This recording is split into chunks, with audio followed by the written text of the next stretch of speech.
Markus pasal 10 ayat 1 sampai 52. Markus pasal 10 ayat 1 sampai dengan 11, perceraian. Dari situ Yesus berangkat ke daerah Yudea dan ke daerah seberang sungai Yordan.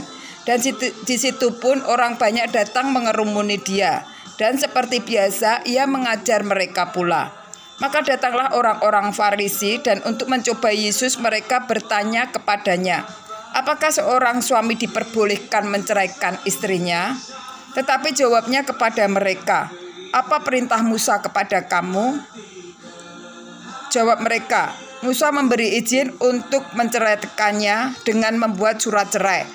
Lalu kata Yesus kepada mereka, justru karena ketegaran hatimulah, maka Musa menuliskan perintah ini untuk kamu. Sebab pada awal dunia Allah menjadikan mereka laki-laki dan perempuan. Sebab itu laki-laki akan meninggalkan ayahnya dan ibunya dan bersatu dengan istrinya, sehingga keduanya itu menjadi satu daging. Demikianlah mereka bukan lagi dua, melainkan satu. Karena itu apa yang telah dipersatukan Allah tidak boleh diceraikan oleh manusia. Ketika mereka sudah di rumah, murid-muridnya bertanya pula kepada Yesus tentang hal itu. Lalu katanya kepada mereka, barang siapa menceraikan istrinya lalu kawin dengan perempuan lain, ia hidup dalam perzinahan terhadap istrinya itu. Dan jika si istri menceraikan suaminya dan kawin dengan laki-laki lain, ia berbuat zina. Markus pasal 10 ayat 13 sampai 16. Yesus memberkati anak-anak. Lalu orang membawa anak-anak kecil kepada Yesus supaya ia menjauh mereka. Akan tetapi murid-muridnya memarahi orang-orang itu. Ketika Yesus melihat hal itu, ia marah dan berkata kepada mereka, biarkan anak-anak itu datang kepadaku. Jangan menghalang-halangi mereka, sebab orang-orang yang seperti itulah yang empunya kerajaan Allah. Aku berkata kepadamu, sesungguhnya barang siapa tidak menyambut kerajaan Allah seperti seorang anak kecil, ia tidak akan masuk ke dalamnya. Lalu ia memeluk anak-anak itu dan sambil meletakkan tangannya di atas mereka, ia memberkati mereka. Markus pasal 10 ayat 17 sampai 27. Orang kaya sukar masuk kerajaan surga. Pada waktu Yesus berangkat untuk meneruskan perjalanannya, datanglah seorang berlari-lari mendapatkan dia dan sambil bertelut di hadapannya ia bertanya, Guru yang baik, apa yang harus kuperbuat untuk memperoleh hidup yang kekal? Jawab Yesus, mengapa kau katakan aku baik? Tak seorang pun yang baik selain daripada Allah saja. Engkau tentu mengetahui segala perintah Allah. Jangan membunuh, jangan berzina, jangan mencuri, jangan mengucapkan saksi dusta, jangan mengurangi hak orang, hormatilah ayahmu dan ibumu. Lalu kata orang itu kepadanya, Guru, semuanya itu telah kuturuti sejak masa mudaku. Tetapi Yesus memandang dia dan menaruh kasih kepadanya. Lalu berkata kepadanya, hanya satu lagi kekuranganmu. Pergilah, jualah apa yang kau miliki dan berikanlah itu kepada orang-orang miskin. Maka engkau akan beroleh harta di surga. Kemudian datanglah kemari dan ikutlah aku. Mendengar perkataan itu ia menjadi kecewa. Lalu pergi dengan sedih sebab banyak hartanya. Lalu Yesus memandang murid-muridnya sekelilingnya dan berkata kepada mereka, alangkah sukarnya orang yang beruang masuk ke dalam kerajaan Allah. Murid-muridnya tercengang mendengar perkataannya itu. Tetapi Yesus menyambung lagi, anak-anakku, alangkah sukarnya masuk ke dalam kerajaan Allah. Lebih mudah seekor unta melewati lubang jarum daripada seorang kaya masuk ke dalam kerajaan Allah. Mereka makin gempar dan berkata seorang kepada yang lain, jika demikian siapakah yang dapat diselamatkan?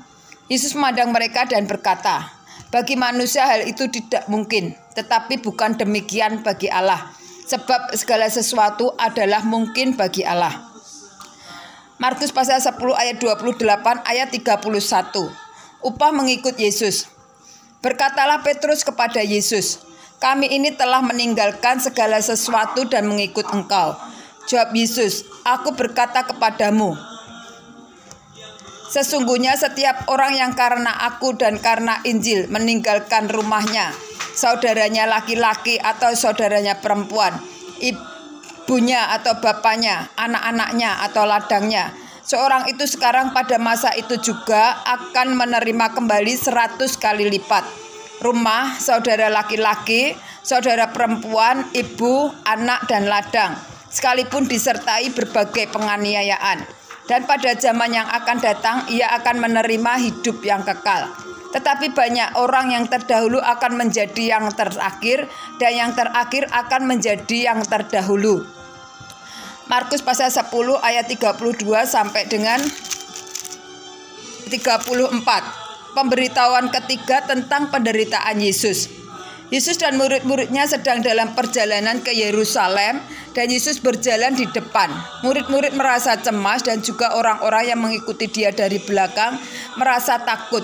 Sekali lagi Yesus memanggil ke-12 muridnya, dan ia mulai mengatakan kepada mereka apa yang akan terjadi atas dirinya. Katanya, sekarang kita pergi ke Yerusalem, dan Anak Manusia akan diserahkan kepada imam-imam kepala dan ahli-ahli Taurat, dan mereka akan menjatuhi dia hukuman mati.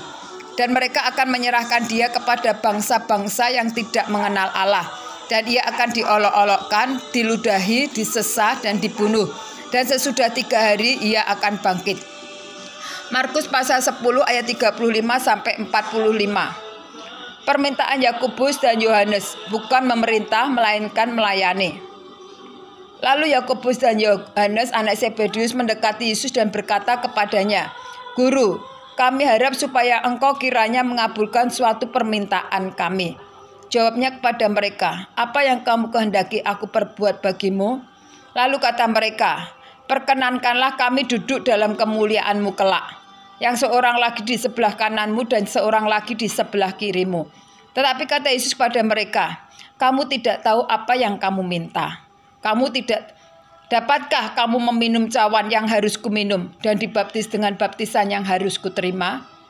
Jawab mereka, "Kami dapat." Yesus berkata kepada mereka, "Memang, kamu akan meminum cawan yang harus kuminum dan akan dibaptis dengan baptisan yang harus kuterima. Tetapi hal duduk di sebelah kananku dan di sebelah kiriku, aku tidak berhak memberikannya. Itu akan diberikan kepada orang-orang bagi siapa ia telah disediakan." Mendengar itu, ke-10 murid yang lain menjadi marah kepada Yakobus dan Yohanes. Tetapi Yesus memanggil mereka lalu berkata, "Kamu tahu bahwa mereka yang disebut pemerintah bangsa-bangsa memerintah rakyatnya dengan tangan besi, dan pembesar-pembesarnya menjalankan kuasanya dengan keras atas mereka. Tidakkah engkau di antara kamu, barang siapa ingin menjadi besar di antara kamu, hendaklah ia menjadi pelayanmu. Dan barang siapa ingin menjadi yang terkemuka di antara kamu, hendaklah ia menjadi hamba untuk semuanya. Karena Anak Manusia juga datang bukan untuk dilayani, melainkan untuk melayani, dan untuk memberikan nyawanya menjadi tebusan bagi banyak orang." Markus pasal 10 ayat 46 sampai 52, Yesus menyembuhkan Bartimius. Lalu tibalah Yesus dan murid-muridnya di Yeriko, dan ketika Yesus keluar dari Yeriko bersama-sama dengan murid-muridnya dan orang banyak yang berbondong-bondong, ada seorang pengemis yang buta bernama Bartimius, anak Timeus, duduk di pinggir jalan. Ketika didengarnya bahwa itu adalah Yesus orang Nazaret, mulailah ia berseru, "Yesus, anak Daud, kasihanilah aku." Banyak orang menegurnya supaya ia diam, namun semakin keras ia berseru, "Anak Daud, kasihanilah aku." Lalu Yesus berhenti dan berkata, "Panggillah dia." Mereka memanggil orang buta itu dan berkata kepadanya, "Kuatkan hatimu, berdirilah, ia memanggil engkau." Lalu ia menanggalkan jubahnya. Ia segera berdiri dan pergi mendapatkan Yesus. Tanya Yesus kepadanya, "Apa yang kau kehendaki supaya aku perbuat bagimu?" Jawab orang buta itu, "Rabuni, supaya aku dapat melihat." Lalu kata Yesus kepadanya, "Pergilah, imanmu telah menyelamatkan engkau." Pada saat itu juga melihatlah ia.